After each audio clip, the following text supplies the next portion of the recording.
विधायक और सांसद बताने जा रहे हैं वो हरामियों को बचाने जा रहे हैं। ये मैं नहीं कह रहा हूँ, ये जो है दारुल उलूम देवबंद का फतवा कह रहा है जो 2008 में आया। खानपुर विधायक ने कभी भी न्याय संगत मांग नहीं करी और मैं उनके क्षेत्र का वासी हूँ, इसलिए वे मेरे भी विधायक हैं। क्या मेरा विधायक इन एक परिवार जिस पर 52 मुकदमे हैं उनके खिलाफ गुंडा एक्ट लगाने की मांग करेगा? हमारे विधायक को जहां किसी दूसरे समुदाय का व्यक्ति दिखा उस दोषी को भी बचाने के लिए तत्पर हो जाएंगे।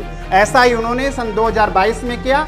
देखिए, चंद्रशेखर जी के नीले कबूतर उत्तराखंड में तो उड़ने नहीं देंगे। माधोपुर गांव में जो वसीम उर्फ मोनू जो एक लंबे समय से गो तस्करी कर रहा था, गोवंश बेच रहा था, वो उसके बाप पर भी मुकदमा है, उसके चाचा पर भी मुकदमा है, उसके बाप के बाप पर भी मुकदमा है, उन पर लगभग 52 मुकदमे हैं।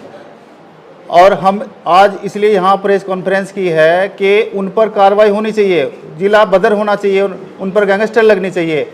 हम इसलिए आज यहाँ पर आए हैं। प्रेस वार्ता विश्व हिंदू परिषद गौ रक्षा विभाग की तरफ से किया गया, क्योंकि आपने देखा कि एक उत्तराखंड के विधायक खानपुर और एक भारतीय सांसद, नगीना के सांसद, इन दोनों ने पिछले दिनों एक गौ हत्यारे को बचाने के लिए और दुर्घटना में हुई उसकी मृत्यु के लिए गौ संरक्षक टीम पर आरोप लगाए और गौ संरक्षक टीम पर आरोप लगाने के बाद उन पर जांच की मांग करी, जिससे कि गौ रक्षा की जो ये टीम है जो हमारी उत्तराखंड की सरकार ने बनाई थी वो दबाव में आए और इन गौ हत्यारों पर कार्रवाई ना करें।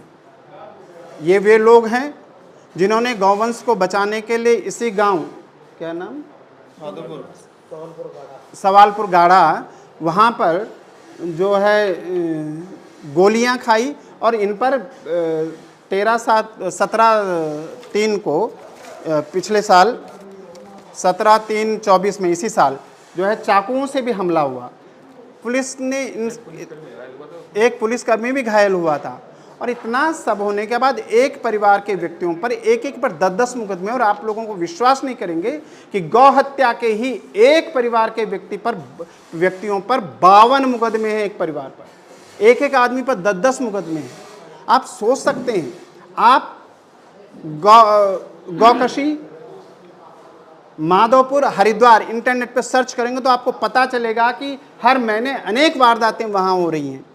ऐसे में एक लड़का मोनू उर्फ वसीम, जिस पर पुलिस ने दबिश दी, गौ संरक्षक टीम ने दबिश दी, दबिश में वो अपनी स्कूटी लेकर के भागा। उस स्कूटी में गौवांश था। जब उसे पकड़े जाने का भय हुआ तो तालाब में कूदा, जहां उसकी डूबकर मृत्यु हुई। उसे बड़ा तैराक बताया जा रहा है, जबकि शायद हमारे विधायक और सांसद को पता न हो कि 1 वर्ष पूर्व उनका वो तैराक अपने घुटने बदलवा चुका था। दुर्घटना में उसके दोनों पैर घायल हो चुके थे और उसके घटना जो है एक रोड एक्सीडेंट में, और उसके दोनों घुटने और एक पैर में रॉड पड़ी हुई है। और ये चाहे तो आप किसी से भी पुष्टि कर सकते हैं। मैं डॉक्टर का नाम भी आपके सामने खोल रहा हूँ, डॉक्टर पारेख अग्रवाल, मंगलौर ने उसका ऑपरेशन किया था। एक ऐसे व्यक्ति के खिलाफ, एक ऐसे व्यक्ति के पक्ष में, एक ऐसे परिवार के पक्ष में मेरा विधायक खड़ा हो, इससे बड़ी शर्मिंदगी की बात मेरे लिए कोई नहीं हो सकती। हमारे विधायक ने जो किया वो बड़ा ही दुखद है। और मैं आप लोगों के माध्यम से एक बात अपनी सरकार तक भी कहना चाहता हूँ। यद्यपि हम लोग भाजपा के लोग हैं, हम लोग भाजपा को ही समर्थन देते हैं, कि यदि भीड़ तंत्र से ही आप जांचें बिठवाते हो तो हम इससे बड़ी भीड़ तंत्र खड़ा कर सकते हैं। लेकिन हम इस देश के संविधान पर विश्वास करने वाले लोग हैं। हमारे विधायक को जहां किसी दूसरे समुदाय का व्यक्ति दिखा उस दोषी को भी बचाने के लिए तत्पर हो जाएंगे। ऐसा ही उन्होंने सन 2022 में किया, जब डाडा जलालपुर में मुसलमानों की भीड़ ने एक हमला किया था रामनवमी की शोभा यात्रा पर। तब भी उन्होंने उनका पत्र खूब आपके वायरल रहा आप लोगों के द्वारा, आप उसको पढ़िए। उसमें उन्होंने एक बार भी नहीं कहा कि दोषियों को सजा मिले। उन्होंने कहा इन्हें छोड़ दो, बाकी किसी को सजा दे दो। आज भी वो कह रहे हैं कि इन्हें छोड़ दो, बाकी किसी को सजा दे दो। और हम कह रहे हैं कि बाबा साहब अंबेडकर का जो संविधान है उसके अनुसार कार्रवाई हो, जो दोषी हो उन्हें सजा मिले, सख्त से सजा मिले। ये आपके सामने हम आज लेकर के आए हैं। एक परिवार पर 52 मुकदमे। क्या खानपुर विधायक इन पर गुंडा एक्ट लगाने की मांग करेंगे, इसके लिए धरना देंगे? और यदि धरना देंगे तो स्वामी दिनेशानंद भारती उनके साथ खड़ा होगा। और यदि वे विधानसभा में इन पर गुंडा एक्ट लगाने की मांग करेंगे तो जब वो देहरादून से विधानसभा से बाहर निकलेंगे तो देहरादून में विधानसभा के द्वार पर स्वामी दिनेशानंद भारती फूलों का हार लेकर उनका स्वागत करेगा। सर, आप लगातार विधायक को टारगेट कर रहे हैं, जबकि भीम आर्मी का भी अहम रोल रहा है, कांग्रेस विधायक का भी अहम रोल रहा है इस पर, लेकिन आपका जो फोकस है वो विधायक जी के उस पर दिखाई दे रहा है, खानपुर विधायक के उस पर दिख रहा है। खानपुर विधायक मेरे विधायक हैं भाई, मैंने वोट दिया है, मैंने जिताया है, मेरे विधायक है, मैं उनके क्षेत्र का व्यक्ति हूँ, मैं उनके विधानसभा क्षेत्र में रहने वाला व्यक्ति हूँ, इसलिए खानपुर विधायक को पूछूंगा। भीम आर्मी की विघटनकारी नीतियां इस उत्तराखंड में नहीं चलेंगी, ये देवभूमि है, मैंने पहले कह दिया, इसलिए मुझे उनसे कोई शिकायत नहीं है। वो अपनी विघटनकारी नीति ले, और कांग्रेस से कभी मैंने ये आशा ही नहीं करी कि वो निष्पक्ष न्याय की वो करेंगे, इसलिए कांग्रेस के विधायकों से तो पहले से आशा नहीं है। क्या कहूँ कांग्रेस के विधायकों में, 2008 में मदनी जी का नहीं, दारुल उलूम देवबंद का फतवा आया है कि जहां जहां सरकारों ने गौ मांस को बैन कर दिया, गौ हत्या को बैन कर दिए, वहां गौ हत्या करना और गौ मांस खाना दोनों हराम है। ये 2008 का फतवा है, उसकी भी मैं आपको कॉपी दे दूंगा। लेकिन मैं कह रहा हूं ना, मैं मुसलमानों के खिलाफ नहीं। मुसलमानों से क्या, मुसलमान तो मेरा गांव जहां मैं रह रहा हूं मुसलमान अधिक संख्या में, आप उन लोगों से मेरे बारे में पूछिए। मेरा जन्म जहां हुआ वहां 8-9 गांव मुसलमानों के।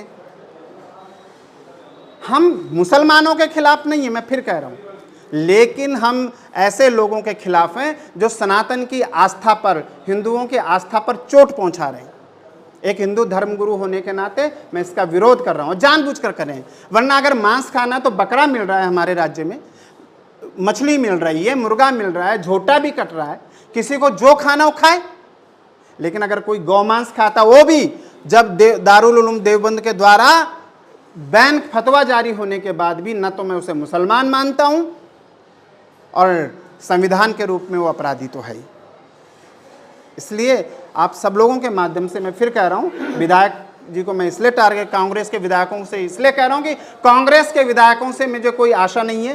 कांग्रेस उन लोगों के अलायंस है जिन्होंने डेंगू और एड्स से सनातन की तुलना करी है, वे उनके समर्थक हैं। उनका तो उद्देश्य है कि सनातन धर्म, हिंदू धर्म इस धरती से समाप्त हो जाए। इसलिए कांग्रेस के विधायकों से मुझे कोई आशा नहीं है। मुझे आशा थी अपने विधायक से, लेकिन मुझे लगता है कि अपना विधायक भी, हमारा विधायक भी सनातनियों के आस्था पर प्रहार करने वालों के संग हैं, संविधान का उल्लंघन करने वालों के संग है। स्वामी जी, जो गाय पनिया खा रही है, पनिया खाकर गायों की मृत्यु हो रही है, तो अधिकारियों की लापरवाही भी मुकदमे दर्ज होने चाहिए, नहीं होनी चाहिए? बिल्कुल, अधिकारियों की ही नहीं, अपितु गाय के कान पर एक टैग लगा होता है जिससे ये पता चलता कि ये किसकी थी,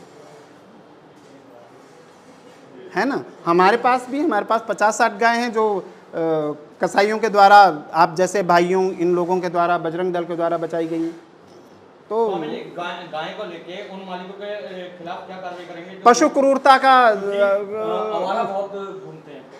गाय कभी आवारा नहीं होती, गाय निराश्रित है, आवारा नहीं है ना।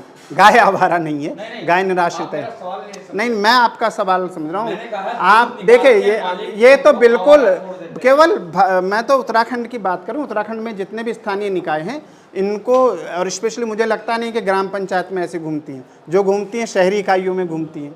तो शहरी इकाइयों के जो प्रशासनिक अधिकारी हैं उनको इस पर कार्रवाई होनी चाहिए, और यदि गाय की मृत्यु होती है जिस हिसाब से, निश्चित तौर पर अधिकारियों पर भी उसके मुकदमा होना चाहिए।